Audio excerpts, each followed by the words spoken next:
this is an iHeart podcast. Guaranteed human.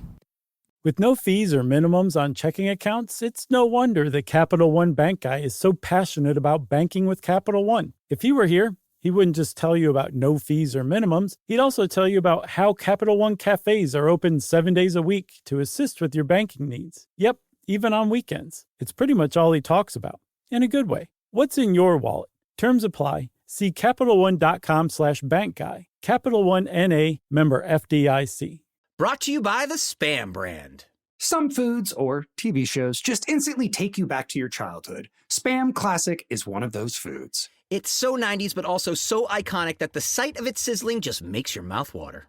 Back then, we had Spam Classic, but today, there are 12 irresistible varieties to choose from. It's like picking your favorite Boy Meets World episode. Impossible. There's Korean barbecue flavored, jalapeno, and 25% less sodium, just to name a few. Spam brand. Sizzle pork and Learn more and get sizzling at spam.com. This episode is brought to you by Squarespace. Start building your website today at squarespace.com. Enter offer code STUFF at checkout and you will get 10% off. Squarespace. Set your website apart. Tour, live shows. Da-da-da-da-da-da. Tour! It's baseball season. Yeah, that's right, it is. That means we're going on tour, right? Yeah. Josh, Seattle and Portland are sold out. I know, we'll see you guys there. Denver, Colorado, you are very close to selling out. Yeah, Colorado, Denver is like right there, right? And then It's Houston, right there. Houston's doing okay. It's respectable, but it's definitely, Denver was like, give us those tickets. Yeah, and I gotta say, Houston, we really stuck our neck out for you after Dallas and Austin. We heard from a lot of Houstonites about how big your city is. Mm-hmm. So, prove it. Oh, so they call throwing down the gauntlet, Chuck. And we have 2 more shows to announce. Is that correct, sir? That's right. We are doing night 1 and night 2 at the Bell House in New York City. That's right. In Brooklyn, New York. Bell House has been our home there for many years. Yeah. And we're coming back home. Yeah, these are very special shows because they're smaller than places we've been playing. Right. And we love it there. And I think it's going to be pretty great. Yeah, it is. So that's June 29th and June 30th, and tickets go on sale this Friday. That is correct. And we will have links at our Squarespace website, sysklive.com. Yeah. Make sure you buy tickets to the correct night that you want to go. Oh, yeah. And it's going to be the same show both nights, right? Be the same show both nights. And now all I need are tickets from Lin-Manuel Miranda to go see Hamilton on Broadway. Oh, yeah, sure. Sign me up for those as well, please. It's a pretty tough ticket to get. So if you're a listener, sir, you could come to our show. Yeah. Oh, yeah, totally. Even though it conflicts with the Hamilton performance. Skip it. Yeah. That's Come what I see say. our show. So, like we said, sysklive.com, powered by Squarespace, so you can find all the tour deets. Yep. We'll see you soon, Brooklyn. Welcome to Stuff You Should Know from HowStuffWorks.com.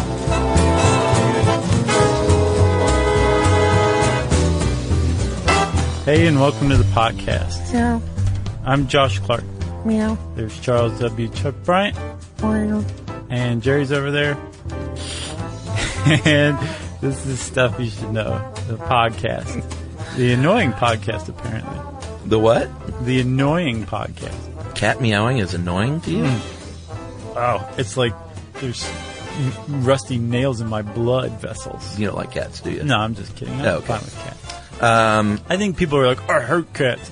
Or conversely, people are like, I hate dogs. I think those people are weird. Maybe not humans. Yeah. I mean, I get the preference. I have both, as you know, and as everyone knows. Mm-hmm. 2 dogs, 2 cats. Sure. And I'm going to be talking about my cats a lot, so. LaRon and the Wiz. The Wizard, yeah. Right. I call him the Wiz. It's my pet name for him. No, we call him the Wiz. Oh, okay. Or Wizzled with an L. I haven't reached the point where he's comfortable with me calling him that. Oh, sure, he is. Well, we have tons of nicknames like everyone does for their pets. Right. I even made a list one time. You made a list? Of pet nicknames for our pets, just so we had them all down. Do you have that on your refrigerator or something? No, it's just... You have it tattooed on your arm? On the old hard drive on the laptop. What were you drinking when you did this? Milk. By the way, let me just say, I now, too, have tried the Crown Royal Northern Rye. What'd you think? It is the bomb. It's good, huh? It is very good. Yeah, mine's gone. Is it really? Yeah. Yeah, mine's getting there. I'm not surprised. All right, let's get into this. And if you don't like hearing cat stories from me, then this might not be the show for you. Yes. You ready? I'm ready. C-A-T, cat, is defined. So let's talk history with cats. That's where we usually like to start. Feels good, feels normal. For a very long time, everybody thought Egypt was the culture, the group of humans that domesticated cats. Although, if you've listened to our animal domestication episode, you probably had your mind blown a little bit, or your suspicions confirmed that cats are not technically domesticated animals. Yeah. They're technically a feral species still, but some of them will deign to hang out with humans, you know? For the most part, though, they're not strictly a domesticated animal. That's just semantics, though, at this point. Right. What I'm saying is that everybody thought that the Egyptians were the first to, quote-unquote, domesticate cats. Yeah, and, we think that for good reasons, because Egyptians loved their cats. They were worshipped. They were mummified. If you look at Egyptian artwork, there's cats all over the place. There's a cat deity named Bastet. Oh, really? Yeah, that was the cat-headed deity. Oh, that'd be a great cat name. And apparently, like, the cult... Oh, yeah, it really would be. Like, modern cat name. Right. And speaking of modern cat names, we found out that the Egyptians may have been the first to really revere cats, but they were far from the first humans to live with cats. The Egyptians, they went back 2,000, 3,000, 4,000 years, maybe 5,000 tops. Okay.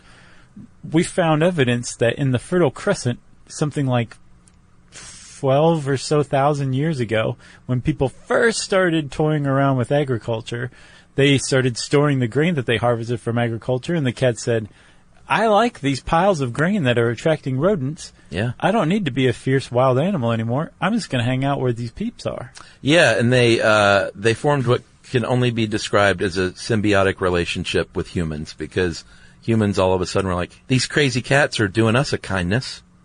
And so in turn, maybe we should start feeding them. Was that a reference to the trivia night? No. What was a kindness a group of? Oh. Remember the ferrets? I think it might have been. I can't remember, but it is. A business of ferrets. A business of ferrets, a kindness. I can't remember. I can't either. That's a fascinating topic, though. The groups of animals and their names. I'm sorry for interrupting you. Please continue. So they said, hey, they're doing us a kindness. I'm going to start feeding them. Maybe they'll hang around more. Right. And, hey, maybe when we go on a ship, we got a lot of mice and rat problems on ships. Maybe we should put them on our ships, too. Right. Because they're great mousers. And before you know it, cats were all over the world doing kindnesses to humans by way of killing rodents. But like you said, it was symbiotic. Like, we're the ones who piled up the grains in the first place, you know? Yeah. They owed us. That's true. But the point is that our history with cats goes back far, far farther than just ancient Egypt. Absolutely. And so like I said, speaking of great cat names, you said Bastet would be a good one. Sure. Agreed. But I found that all cats are descended from the African wildcat, it turns out. Yeah. And the African wildcat is Felix sylvestris libica, which means Felix the cat and Sylvester the cat both were very appropriately named cats. Yeah. Did you know that? Well, I wonder if that's where they got it. I bet. Surely. You think? Can't be that coincidental. Felix, I say for sure. Sylvester, I might be sure about that too. Yeah. I think you're right on the money. Boom. You should have looked it up. I bet that you could find that out pretty easy. I'm so confident You about don't even this, wanna look I it didn't up. even need to look it up. I'm not going to waste the finger motion. So they found cats in burial sites on Cyprus, which is an island, which means people brought them there. Cats didn't swim to Cyprus. Cats hate swimming. For the most part, yes. And then, as you said, that symbiotic relationship was carried on all the way into the New World, because nothing much happened from, the time of the Fertile Crescent until the New World. Yeah, like nothing. Right. But the cats made their way over apparently as early as Columbus's voyages to the Americas. Yeah. Or the Caribbean, I should say. Supposedly, the kiddies rode on the Mayflower and settled at Jamestown. Right. And there's a false, remember we did a show on Isaac Newton, There is a false legend that he created the kitty door. Oh, that's not true, huh? It's not true, because it was actually written about in the Canterbury Tales, specifically in the Miller's Tale, and there are actual images of 15th century doors in France with what they call cat holes. It makes sense. Didn't have the flap. Like, just cut a hole in that door so the cat can go in and out. And the reason why they thought about this so early, when they started building doors, I'm guessing that they started building cat doors in those doors pretty quickly after that. Because the idea of keeping a cat indoors only is extremely new. Like, we're talking like the last 60, 70 years maybe. Yeah. Prior to that, it was you had a cat that wandered freely inside or outside of the house, or just stayed outside altogether. Yeah. And it took the invention of clay kitty litter, refrigeration, so you could refrigerate meat more easily, so you have more surplus of meat that you could share with an indoor cat. Sure. And then spaying and neutering, apparently, were the three advancements that allowed cats to be kept indoors. That's right. Cats, believe it or not, worked for the United States Postal Service as late as the early 20th century. They were used as Mausers, of course. Mousers? Neither one. Mousers. Lieutenant Mausers. And then at one point they said, you know what, we're going to actually hire cats in the form of giving these post offices an allotment for food. Right. And the cats immediately went on strike after unionizing. Ooh, teaser for the next episode. But they were actually used by the USPS and technically paid in food. That's great. Yeah, in their warehouses, I guess, in their postal warehouses. So you mentioned the kitty litter being a big invention. It was invented by a man named Ed Lowe. I think he was a Minnesotan, but ended up in Michigan. Okay. And in 1947, his neighbor, people use things like ashes and sand. Sawdust was big. Yeah, sawdust. Old newspapers. Yeah, if you wanted to keep your cat inside. And his neighbor came by in 1947 and said, "Hey, my sand is frozen. Can I? Because I'm in Michigan." Do you know how cold it has to be for your sand to freeze? Pretty cold, I guess. So he said, "You know what? I got this Fuller's Earth clay. Why don't you use that?" And it worked so well, he packaged it Right. and sold it as kitty litter. That was the name brand kitty litter. Right. Originally, it was kitty litter, right? Yeah. And it was just kiln-dried clay. That's it, right? Broken into small pieces? I think so. I mean, yeah, Fuller's Earth style. Okay. And he started giving it away at first, and you had to really educate the populace at this point. And not just the populace, the pet owner or pet store owners were Yeah. like, no one wants this. And he apparently told one pet store owner, just give it away. When somebody comes in and they want kitty litter, give them this for free. And apparently that little marketing technique worked very well. Same with the Slinky. Oh, yeah. What, did they give it away? They gave them away for free. No, there was some other, the inventor himself demonstrated them. That's what it was. Right. At FAO Schwartz. Which is what Ed Lowe did. And pet store owner said, "Wait, you're saying I should keep my cat indoors where it can poop and pee?" Yeah, he's in a like, box? just put it in this box. But apparently they were already doing that somewhat because people were using sawdust and stuff or frozen sand. But it wasn't the norm, like you said. Right. And then spaying and neutering, of course, is what you mentioned. If you've ever had a cat that goes into heat because you did not spay or neuter, and that cat is an indoor cat, you're in for trouble. Oh, yeah? Oh, like yeah. Your drapes are toast? Well, I mean, there's going to be spraying, which we'll get to later. When I was I have a story I wish I could tell in full from my college days, but I can't. But needless to say, I was a young, dumb college student and I wasn't educated on spaying and neutering. Okay. And I had a cat go into heat. It's no fun. Okay. They act crazy, and they're loud, and they want nothing more than to get outside and have the sex. Oh, yeah. So we'll just stop the story there. Okay. But boy, is it a good one. Do you know how many people are going to write in asking, just tell me, just me? Right. I'm special. I won't judge you. So that is the long storied history of cats. Yes, and I talked to Holly from Stuff You Missed in History class. She's a good source for this. Self-proclaimed crazy cat lady. Yeah, she and Tracy are very much both into cats, and they did a show on the history of cats. Oh, nice. Which I bet is very much more in depth than what we just covered. So I would certainly hope so. Go check that out. They did an 11-minute show on cats, No. on the history of cats. I'm sure it was very detailed. So I would suggest listening to that for even more insight. Mm-hmm. So let's talk cat anatomy, right? When you look at a cat, you usually think, well, it's basically the same thing as a dog. No, that's not true. There's a lot of differences between cats and dogs. Cats, for example, have about 244 bones. A lot of bones. 27 of them are in their tail, which is very lucky. Yeah. Because cats use their tail to do amazing things like balance and to turn over when they're falling, which... Oh, is that what the tail helps with? It's part of it. Yeah. Which is a legend that a cat always lands on its feet, supposedly, which gave rise to the idea that a cat has 9 lives. Right.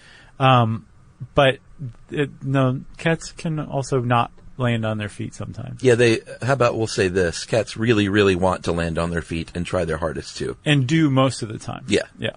Which is good. The tail also helps them get in and out of tight spaces. And the cat is notable for not having a collarbone. It's a detached clavicle. So when you see a cat walk, whether it's a puma or a kitty cat, you see those shoulder blades moving. It's really neat. In rhythm with the legs. And that's, I think, one of my favorite things about cats is that a jaguar looks like your house cat. Yeah. Like same behaviors, they do the same things. Well, if you go and look at an African wildcat, the last common ancestor of all house cats, all domestic cats. Yeah. They look like a large tabby cat. Yeah. Same kind of coloring, same features, same everything. So they clearly haven't diverged that much from their lineage, you know? Yeah, and I also would probably be in big trouble on a safari because when I look at those big cats, I think, man, you'd be that guy, huh? If they would just let me in there to get them around the mouth and get a little scratch going. Yeah. Like they'd love me. You're the kind of guy that they find like dead and mauled in a zoo enclosure in the morning when they open up, aren't I just wanted to pet it. That happens sometimes. What? People want to pet the animal and so they go in? Yeah, or take drugs or get wasted and go hang out in zoos after hours. Like the guy who was killed by Tilikum, the orca. Oh, yeah. One of the guys who was killed by Tilikum. I remember Tilikum. That. Yeah. He took off his clothes and tried to ride Tilikum, and that did not work out well. Tilikum said, "Get off me." Yeah. With great force. He said, "Come here, you." Who thought we were going to talk about a killer whale in the cat episode? I don't know. You never know. So, back to cat anatomy, Chuckers. Let's talk cat hair. Yes, cats have 4 kinds of hair. Yeah. Most people probably thought you were going to say 3. Or maybe even 1 or 2. That's true. Down hair, on, AWN hair, guard hair, and vibrissae. Yeah. A.k.a. whiskers. Right. Which are kind of hair. Yep. So the down hair is the closest to their body, and it keeps them warm. And then next you have on, which is the middle coat, and it's kind of a insulating coat. Then you have the guard hair, which is what you think everything is on a cat. It's what you see. Yeah. And it protects the lower coats. It keeps it dry and all that stuff. And the vibrissae, those are the whiskers. And they're actually just amazing feats of biology. Vibrissae, cat whiskers are. Cats use them to sense movement and everything from like the ground or a door jamb or even changes in air pressure around them. They're extremely sensitive touch appendages, basically. Yeah, so you mentioned the air pressure. That helps them navigate at night. So a cat can be running through your living room and come upon your couch and literally sense the air coming around the couch. Yeah. And no, don't run into the couch like the dumb dog does. Right. Every day. Yeah, because the dog has whiskers too, but they're not feeding him the same information that the cat's whiskers are. No. The whiskers do fall out and are replaced. You should never, ever, ever trim or cut or pull whiskers. No, and you should spank a child that does. And let the cat watch. Or maybe a timeout. Okay. They also indicate mood. If a cat's whiskers are pulled back, it probably means they're upset or angry, or they want to scrap. If they're just puffed out normally, that means they're pretty happy. And they're roughly the width of the cat's body. So the cats will use these. If you've ever seen a cat, like, let's say there's a cat hole in your door. Right. Or they want to go behind the couch. They'll stick their head in first and say, can I get through this with my big fat body? Right. Or my whiskers tingling. And the way that their fat bodies can get through, though, too, is because of that the detached shoulders that you mentioned earlier, too. That's right. That's how they can basically go from horizontal to, no, that's when they angle them. Yeah. Almost at a 90-degree angle to where they were standing or where their head is. They can go through some pretty tight spots. They can. Yeah. And they can also get caught and wedged and trapped in tight spots sometimes. Yeah. Which is no good. A wizard got out one time and got in the attic, and we couldn't find him, and it was very scary. And I went up. We finally looked in the attic, and it was in the summer, and he was kind of trapped and wedged in between, like, this wood and that poor guy. The wall, and he was, like, panting. I'll bet. In the attic in the summer in Georgia is not a place you want to be. It was very scary. When you're trapped. How long was he gone for? Not that long. I mean... Wait, don't answer. That's a cliffhanger. We'll answer that right after these messages.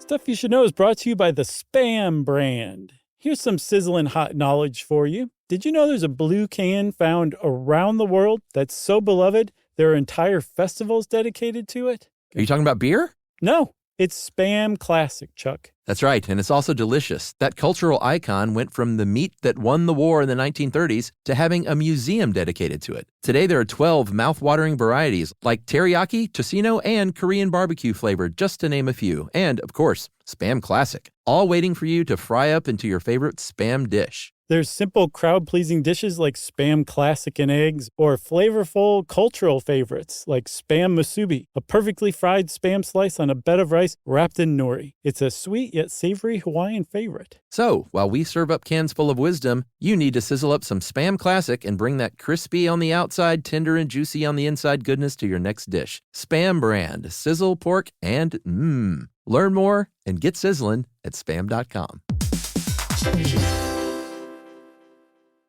#1 hits, millions of records sold, awards, sold-out tours. You think the Jonas Brothers are satisfied? Nope. It's podcast time. We get to ask other people questions because we're sick and tired of being asked questions. Hey Jonas is available now, and their first guest is a big one, Paul Rudd. You know, Steve Carell is a great singer. Didn't he tell you not to audition for The Office or something? I told him. Whoa. We were filming Anchorman. Clearly, I was the idiot. Thank God he didn't listen to me, right? Listen to Hey Jonas on the iHeartRadio app, Apple Podcasts, or wherever you get your podcasts.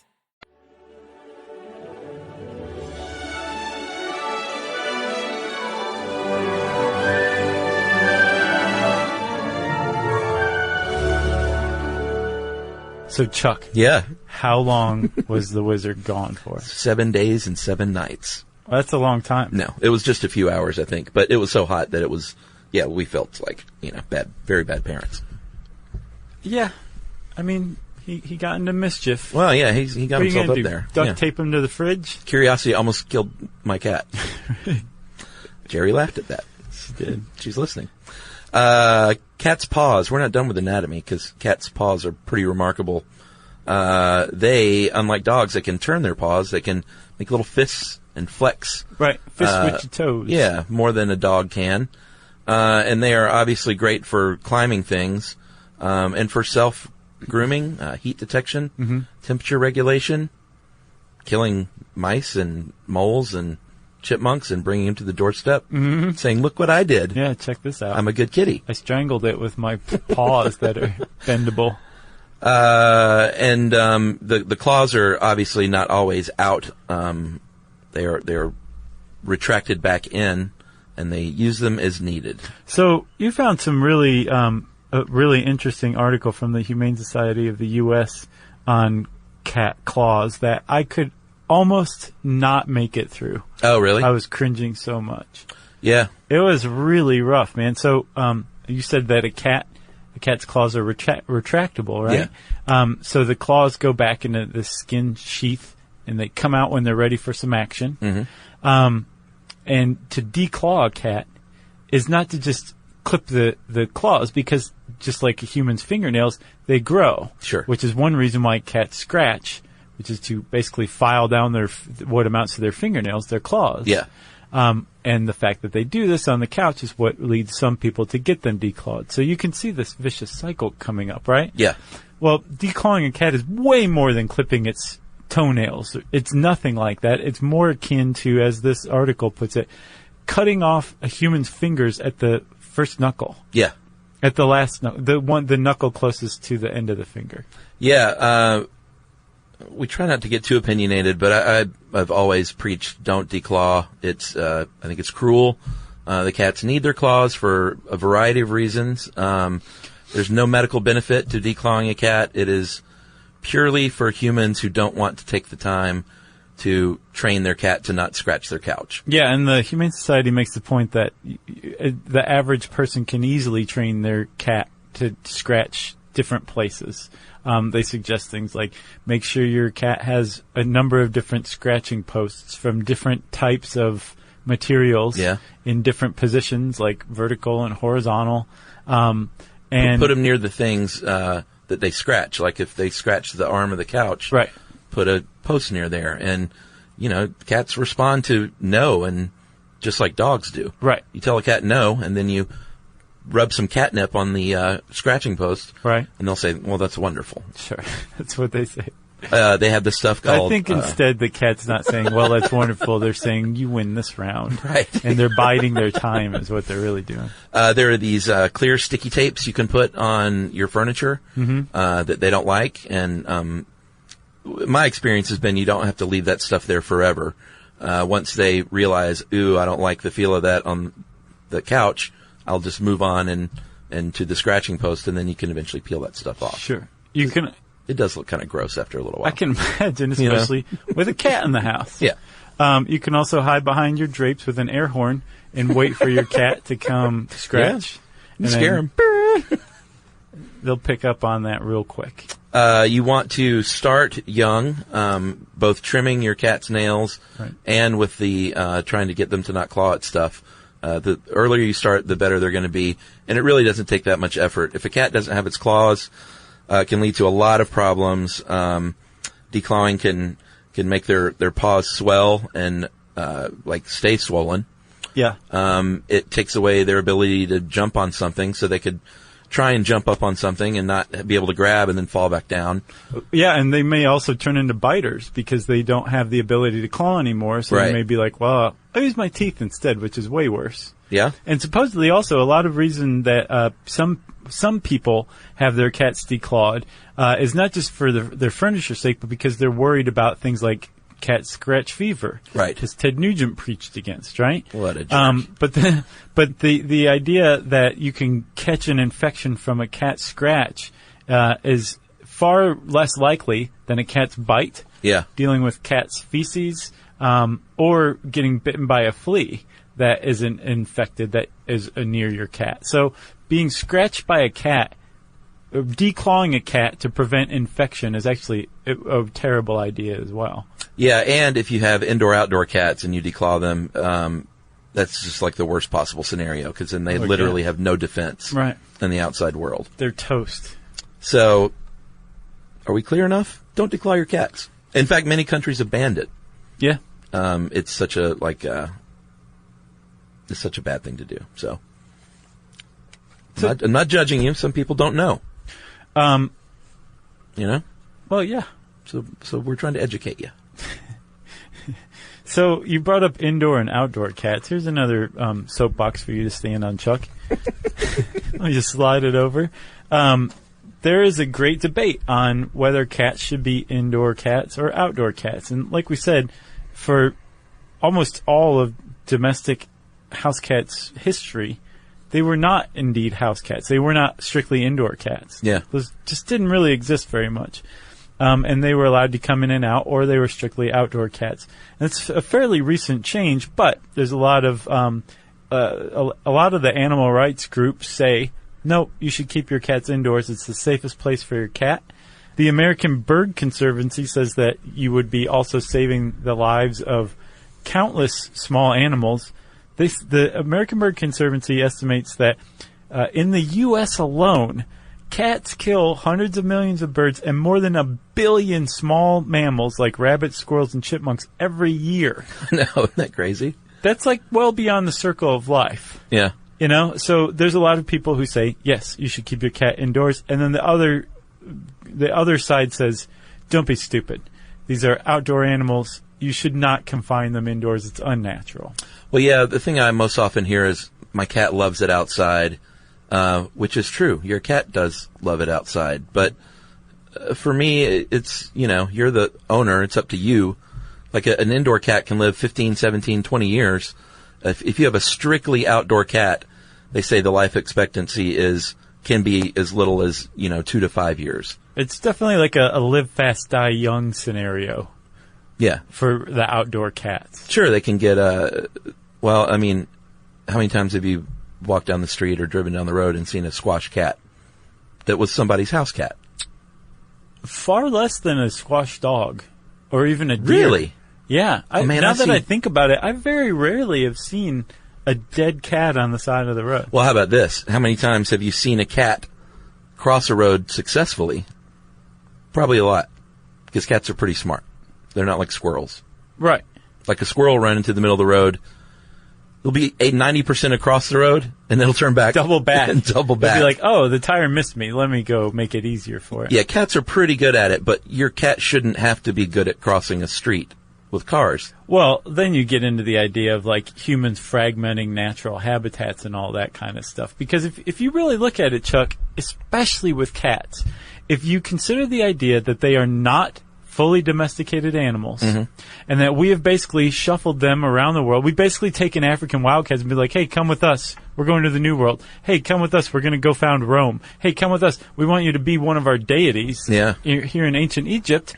And the cats went along with it, but didn't actually evolve to become a domesticated species. Then we have just taken wildlife and shuffled it into our own human life. Yeah. And I don't know. I kind of see like the indoor outdoor people. Sure. I see their argument. Yeah. Well, if you do the indoor outdoor thing, bring them in at night. Yeah. Don't have them declawed, like I said, because you're just like throwing them into a gunfight without a gun. But you shouldn't have any cat declawed as your or the Humane Society's position. At least. I don't think you should personally. And I don't think you should have cats outdoors, but I'm not going to get all up in arms about that, because I get it. Cats do love being outside. One thing you can do, though, if you do have an indoor cat, is build some sort of enclosure for them that is outside. Yeah. Or like let them hang out on a screened-in porch or someplace they're not going to get actually outside of your house in, but they're still able to enjoy the out of doors. Yeah, we go out on my deck, and they love it. They don't want to come in. And I know we'll hear from people that say, I had an outdoor cat that lived to be 17. You got super lucky, I mean, that's great. Yeah, there's probably folk songs about that cat among cats. And they recommend, if you do want to keep your cat indoors, start them young, because once that cat gets the taste for the outside, it's really hard to get them to be indoor cats. For sure. After that. Yeah. I hope I'm not too judgy in this. I don't think so. I just think, if your cat is going to live many, many years longer inside, then keep him inside. So, but if you are going to keep your cat inside, there are some things that you want to do for your cat. Like, for one, an indoor cat's life is extraordinarily sedentary, especially compared to an outdoor cat's life, right? Oh, it's great. They just lay around and they get fat and happy. But the problem is they can get like really, really fat. Sure. And that can lead to all sorts of problems, the same kind of problems that humans get when they overeat. Yeah. So one of the first things you want to make sure you do when you have a strictly indoor cat is to feed it a proper diet. And cats, unlike dogs, did not really evolve to become omnivores. Instead, they are straight up meat eaters still. So you want to feed them like a high protein diet. And you don't want to leave that food out all day, because that cat will be like, I'll just eat and eat and eat because I'm bored. Yeah, that depends on the cat too. We leave our food out, the dry food, and they get their, call it the good stuff, the wet food. Right. Although the thinking now is they should eat more wet food than dry food. Yeah, supposedly that's what That's what I found. Yeah. But, I mean, my cats are 13 and I guess we've been doing it wrong all these years. But they can't jump up on the counter now where the food is. Because they're too fat? No, because they're 13. No, that's sad. And, so, Do you lift them up though? Well, they ask for a ride. You know, you walk through the kitchen, they'll go, Rrr! So I'll give them a ride up there they'll eat some. Do they point to where they want to go? They might as well. That's funny. And both of my cats, like Laurent especially, he's a Maine Coon, and he will literally like talk to you. You yell Laurent and he'll meow at you. You say, what are you doing? And he'll go, meow. And you have a good day? And he'll go, meow. That's awesome. Whereas Wizard is not super chatty. He's a short-haired tabby. Uh-huh. And he's not nearly as chatty. I gotcha. And both I found on the streets of Los Angeles, Wizard was... One was a blood and one was a Crip, and you brought them together. Wizard was in Emily's neighborhood when we were just dating. I went over to Emily's house, and there was this couple, good-natured, I think, but they had this kitten. They were trying to, like, force it in a shoebox. And it was just screaming. I was like, what are you doing? And they were like, this cat's been hanging out here for a couple of weeks, so we're trying to get it in this box so we can bring it inside. Now I was like, give me the cat. And then you ran off with the cat. I did. I ran into, hey, Cam, come back. I ran into Emily's house and said, we got a cat. Awesome. Which one was that? That's the Wizard. And he was first. No, Laurent was actually first. Laurent lived, this is kind of a neat story. I came home from a night shoot as a PA at 7 a.m., exhausted, laid down to sleep, and I heard this incessant mewing of a kitten outside. So I was like, all right, I got to go check this out. In my dumpster was a 4-week-old kitten that looked like it had been shaved on the back, but I guess it was just maybe that top coat had fallen off because he was black, but the undercoat was this weird short gray. And he looked terrible, so I was like, I guess I got a cat. Took him to the vet, got him cleaned up, and as I was checking out, Tim Curry of Rocky Horror Picture Show was at the vet. Did not expect him to make an appearance in this story. Well, that's what kind of the fun thing about LA is you'll see celebrities at weird, just normal places like the vet. So he was checking out. I went to go write a check and needed both hands and said, Mr. Curry, would you hold my cat? Would you sign my cat? He probably would have. I'm sure. But he held him and he asked what his name was. I said, Laurent. And because he looked so weird and had that silver back, and he went, Laurent, you look like a baboon. And he said that to the cat. Nice. And said he had very dramatic ears. Uh-huh. And then he gave me Laurent back, and it was a wonderful experience. I'm sure he was blessed by Tim Curry. And eventually Laurent's hair grew out normal, and he was just a big black Maine Coon. Nice. And they've been my buddies ever since. They didn't get along, though, and they still don't, which is weird. With cats, I guess people can have different experiences with grown cats, but my experience has been once they're of a certain age, it's hard to throw them in the same house together and have them be best buddies. Sure. Like they coexist. They coexist. They have their own areas. On their car. They do kind of fight every now and then. We'll hear them going at it. But when food time comes, they eat inches from each other. Okay. Or if there's a sunspot in the dining room, they'll lay next to each other. Oh, well, yeah. So they've worked it out over the years. Sure. But, it's pretty interesting. They're not like dogs. Dogs are either I think they get along right away unless you have a dog that's aggressive. Right. Yeah. Very fascinating. Yeah, there's nowhere to go but down after that story, so let's take a break, huh? Agreed.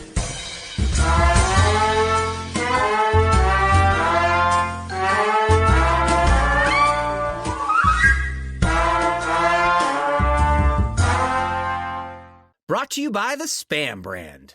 Some foods or TV shows just instantly take you back to your childhood. Spam Classic is one of those foods. It's so 90s, but also so iconic that the sight of it sizzling just makes your mouth water. Back then, we had Spam Classic, but today, there are 12 irresistible varieties to choose from. It's like picking your favorite Boy Meets World episode, impossible. There's Korean barbecue flavored, jalapeno, and 25% less sodium, just to name a few. Spam brand. Sizzle pork and Learn more and get sizzling at Spam.com. #1 hits, millions of records sold, awards, sold-out tours. You think the Jonas Brothers are satisfied? Nope. It's podcast time. We get to ask other people questions because we're sick and tired of being asked questions. Hey Jonas is available now, and their first guest is a big one, Paul Rudd. You know, Steve Carell is a great singer. Can he tell you not to audition for The Office or something? I told him. Whoa. We were filming Anchorman. Clearly, I was the idiot. Thank God he didn't listen to me, right? Listen to Hey Jonas on the iHeartRadio app, Apple Podcasts, or wherever you get your podcasts.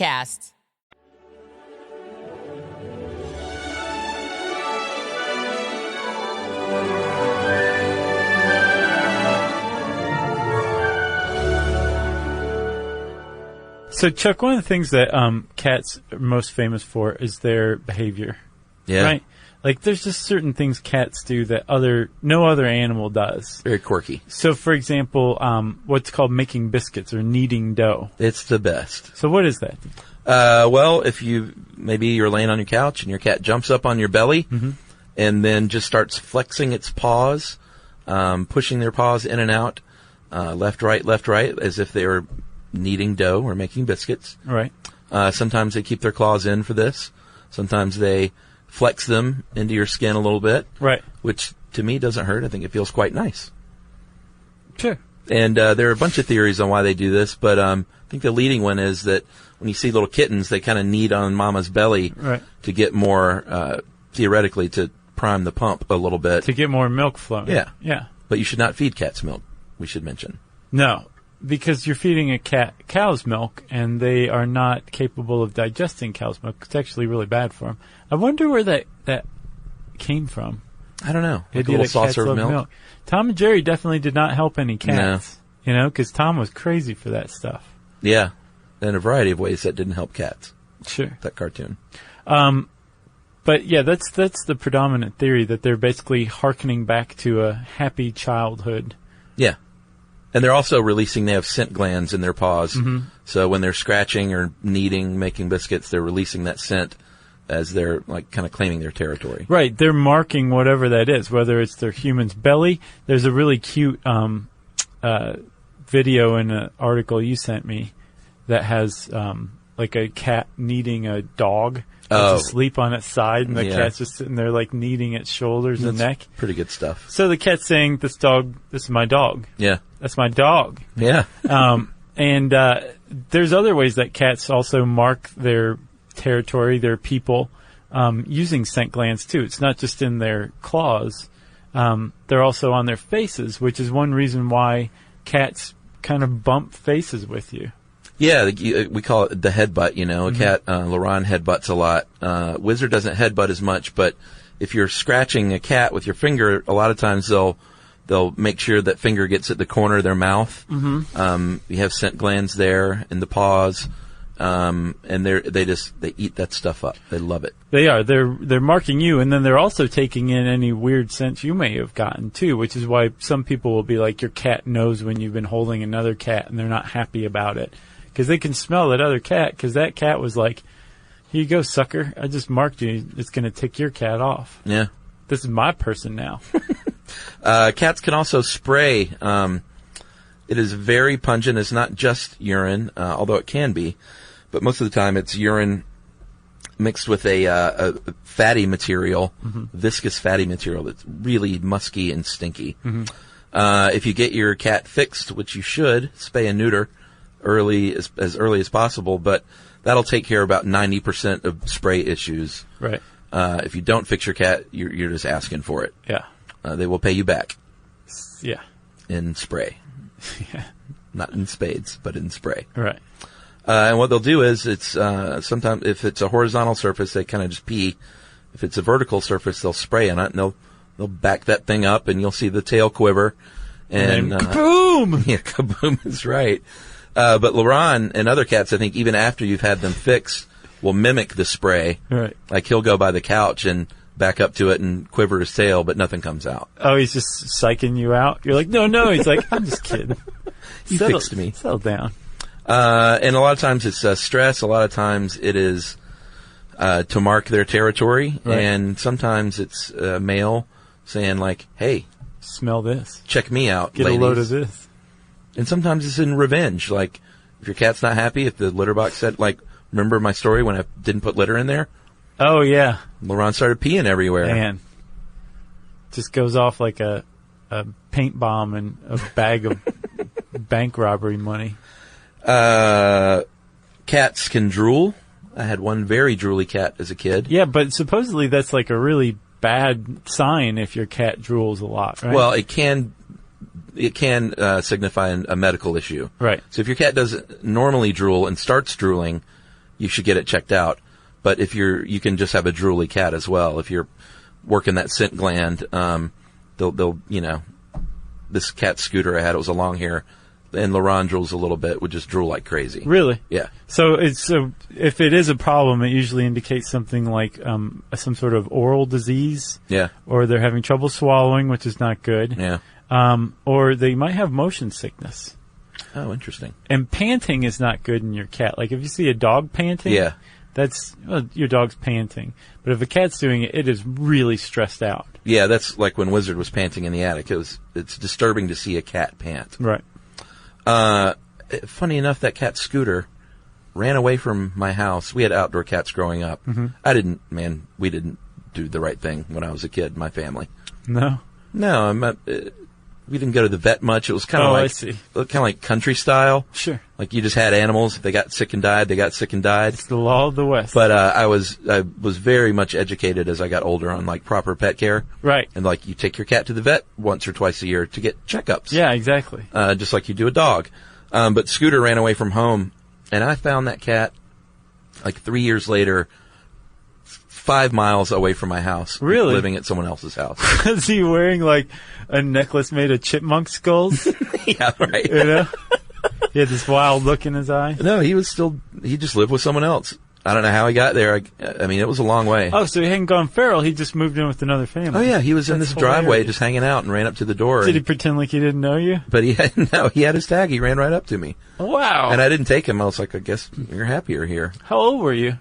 I was probably like 12. Wow, Chuck, that was a very adult decision to leave the cat. Yeah. Good for you. Plus, I think it was on my bike, too. It was just didn't make logistical sense. Like, how am I going to get this cat back? You know? You're going to have him stand on your pegs? And I think I probably went back home and was like, I saw Scooter. And my parents were both like, who? You mean? We told you never to talk of him again. The one that left? That's so funny. If you want to get a cat, as with all pets, just think about if you have the time to take care of a cat. They don't need the kind of training a puppy does. No. But they still need to be trained as kittens. If you're going to take them outside sometimes, if they're an indoor cat and you're like, I really want my cat to be able to enjoy the outdoors, it's strongly recommended that you train them to walk around on a leash. I've seen it. I have too. There's a guy in mine and Yumi's place that has a cat that walks on a leash. Yeah, it's pretty crazy and cute. It's hilarious. Yeah. You're like, that cat should be wearing a stovetop hat or something. That's what it looks like. It looks like some sort of trick is about to happen. Yeah. When you see a cat on a leash. Oh, right. Like it. Yeah, that's clearly a performer. Right. It's hilarious. You should always adopt cats. Even if you want a specific breed, check with your local shelters because they probably have something that strikes your cat fancy. Yeah. There are 70 million or 7 million? 70 million stray cats in the United States. And it's growing every day. Yeah, like one cat. If this cat is feral and obviously not spayed or neutered, right, that can lead to hundreds of cats. Oh, very quickly. If they have a litter or 2 or 3, then those kittens have litters. And always spay and neuter your cat and adopt. Don't shop because there are tons and tons of great kittens and kitties. Sure. Just walk into a shelter, and I guarantee you will find at least one that you want to keep. Right. Or you can walk around Los Angeles and look for somebody who's trying to adopt a kitten and wrestle it away from them. Yeah. Give me that cat. You know, we got Buckley, our dog, from an actual shelter, but all of the rest of our animals have literally just been pulled off the street because they kind of... Pulled off? It sounds like you kidnapped them. We did, from the wild. Gotcha. The wilds of L.A. Yeah. Except for our youngest dog, which was the only Georgia animal we have. Yeah. Charlie. We had to trap her in a cage. Like she was a wild dog. Well, yes, you can tell she's like you stay over there. I'm cool over here. Yeah, she can move, too. All these years later, Charlie still won't, she'll bark at anyone that comes in our house. Hey, that's who she is. I know. Part of the breed, too. Oh, yeah? She's a Sheltie, right? Yeah, Sheltie mix of some sort. So they're big apparently. on, hey, there's a fox over there kind of thing. Yeah, she literally, it's her job. She sits in the front sunroom and just stares and waits for people to walk by so she can bark. That's hilarious. It's maddening is what it is, especially when you have a sleeping baby. I think one of the funniest things ever is when you're walking past a house and there's a dog in the window. Oh, yeah. And it just watches you. It doesn't bark. Yeah. It just watches you as you go past. Keep walking, pal. Yeah, it's a little distressing. I think it's hilarious to see. And speaking of babies and kids and cats. Oh, yeah. We're already having to manage that stuff, because babies, once they start moving. She's got that Palmer grasp reflex. Yeah, they don't know. They'll jump on an animal. They'll pull tails and pull hair. And you just have to be really vigilant. And as they grow older, teach them, how to pat and how to be gentle. Well, yeah, and you should teach your kid using words like gentle and soft, and so they say, oh, you're not supposed to see the 90% of the cat's eyeballs when you pet its head, Yeah, Wizard already popped her once in the face. Oh, yeah? Claws in. How'd she take that? She didn't like it. Yeah. She cried. Poor kid. And we were like, Wizard, you're a jerk. He's like, well, I'm 13. I know. He was like, it was claws in. It was a warning shot. Right. But that was our fault. We thought, we weren't managing that like we should. It's up to you, adult, sure. parent. You also want to be careful with kitty litter. Apparently, Toxoplasmosis gondii has completely ruined our world. So this whole advent of keeping cats indoors has changed humanity in ways that we're only beginning now to understand. Yeah. Did we do a whole show on that? Yeah, we did. Okay. Some years back. It was a pretty good one, too. It's has toxoplasmosis turned us all into zombies or something like that.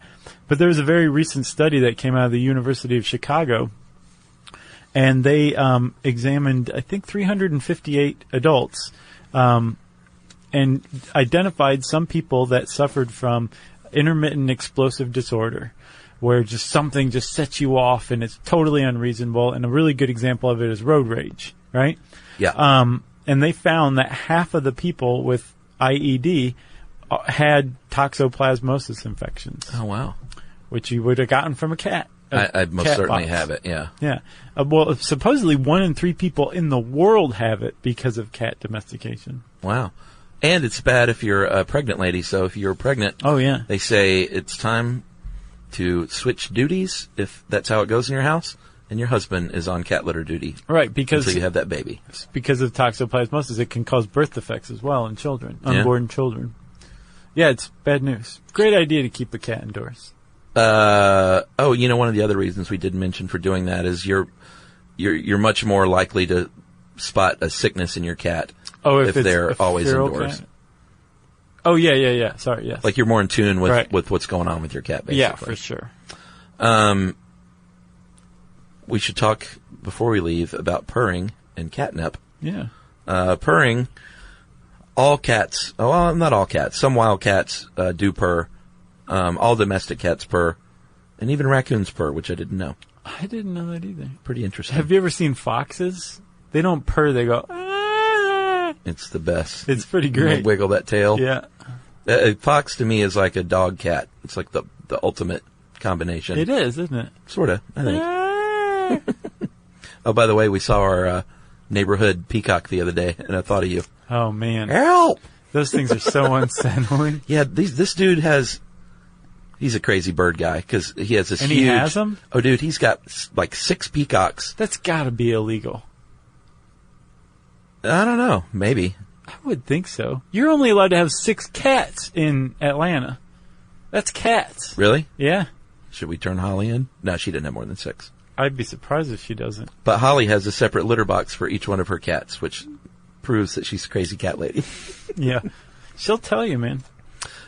Sorry, you were talking about purring. No, we were talking about peacocks. So this guy has, I think, 4 or 5. Which is the male and female? Which one has the big plume? I think that's the male. So I guess he has 4 or 5 females, and then this one huge male peacock. Right. That will literally sometimes be on the apex of its roof. Yeah. screaming. Yeah, they get up on the roof. That's like where they like to go, apparently. It's nuts. Yeah. But he's a bird guy because I've seen on his back deck, he's got this, like, aviary with parrots and cockatoos and all sorts of stuff. Birdland. Yeah. Bird people are a little weird. Purring. So they purr, and most of the time it means they're very happy, but they can also purr if they're upset or startled or injured. They might purr, and they have direct wiring from the brain to the muscles in the voice box. And so they vibrate the muscles, and they act as a valve for the air. So it sounds like one continuous purr, but if you listen closely, it is an inhale and an exhale purr going on. Right. And it's, of course, if you're a cat lover, it's a wonderful thing. For your cat to purr, it's very soothing. Puts you right to sleep. And I guess, what else? Catnip? Well, yeah, catnip's pretty awesome. It is legitimately a drug that cats do. Cats do drugs in the form of catnip. All right. And you can do it two different ways. One, you can inhale it. You can cook it in a spoon and shoot it. Right? Through your nose. Uh-huh. Through the cat's nose. If you're a cat, you do it through your nose. Sure. And that sends them into, like, ecstasy. Oh, it's pretty awesome. And then they can also eat it. And that usually makes the cat mellow.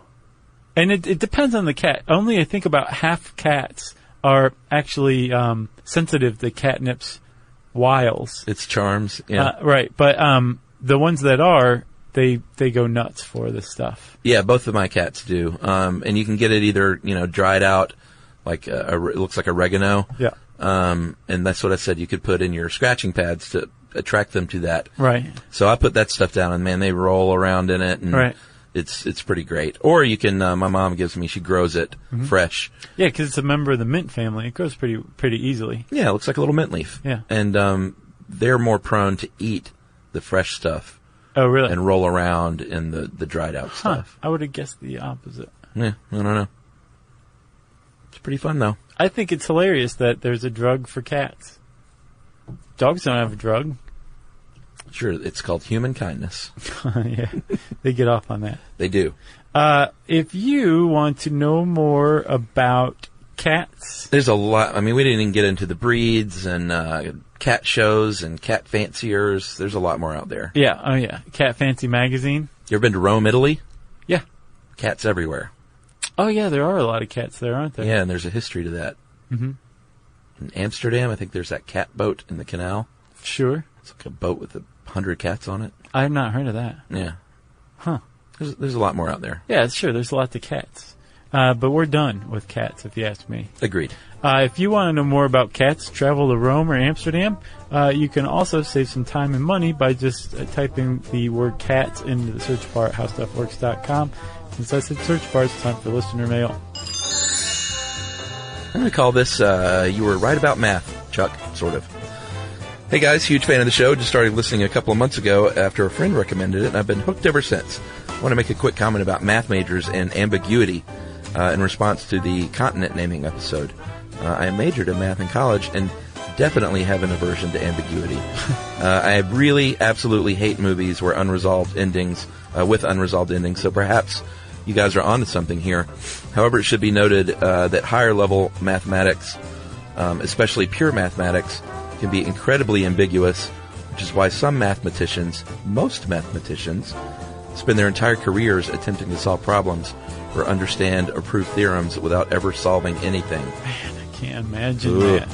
Have you ever seen yes. Proof, the movie, or the play? Really good. Even if you hate math. Jake Gyllenhaal's in it. Oh, yeah. And Gwyneth Paltrow. Oh, wait, isn't so depending how you feel about them. Isn't, like, Albert Einstein a matchmaker or something in that one? No. That was... I'm thinking of a different one? Tim Robbins and Meg Ryan. Yeah. Yeah. Okay. Different movie. All right. Finishing out from Kim, she says the uncertainty was maddening, which is why I chose to go to medical school instead. So, Kim's no dummy. Thanks for the podcast, and that is from Kim Who. She is at the University of Illinois at Chicago. Oh, hey, that's where our toxoplasmosis study came from. Actually, it's not true. That came from the University of Chicago, but right next door. Yeah, I'm sure they're friends. probably, or bitter rivals. Maybe so. Well, thanks a lot, Kim. We appreciate the email. If you want to get in touch with us and clarify some random thing we tossed out there, we love that kind of stuff. You can tweet to us at SYSK Podcast. You can join us on Facebook.com/Stuff You Should Know. You can send us an email to stuffpodcast@howstuffworks.com. And as always, join us at our luxurious home on the web, stuffyoushouldknow.com.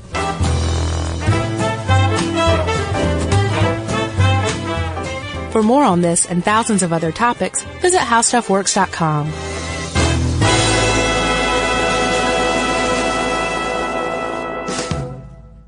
Brought to you by the Spam brand. I'm about to drop some sizzling hot knowledge, everybody. Did you know there's a blue can loved around the world with festivals dedicated to it? That's right, it's Spam Classic. The cultural icon went from fueling the world in the 1930s to earning its own museum. And today there are 12 mouth-watering varieties like teriyaki and Korean barbecue flavored, plus the original Spam Classic, ready to fry up in your favorite dish. Fans everywhere, keep sizzling it up, breakfast, lunch, and dinner. Spam brand, sizzle pork, and Learn more at spam.com. #1 hits, millions of records sold, awards, sold-out tours. You think the Jonas Brothers are satisfied? Nope. It's podcast time. We get to ask other people questions because we're sick and tired of being asked questions. Hey Jonas is available now, and their first guest is a big one, Paul Rudd. You know, Steve Carell is a great singer. Didn't he tell you not to audition for The Office or something? I told him. Whoa. We were filming Anchorman. Clearly, I was the idiot. Thank God he didn't listen to me, right? Listen to Hey Jonas on the iHeartRadio app, Apple Podcasts, or wherever you get your podcasts.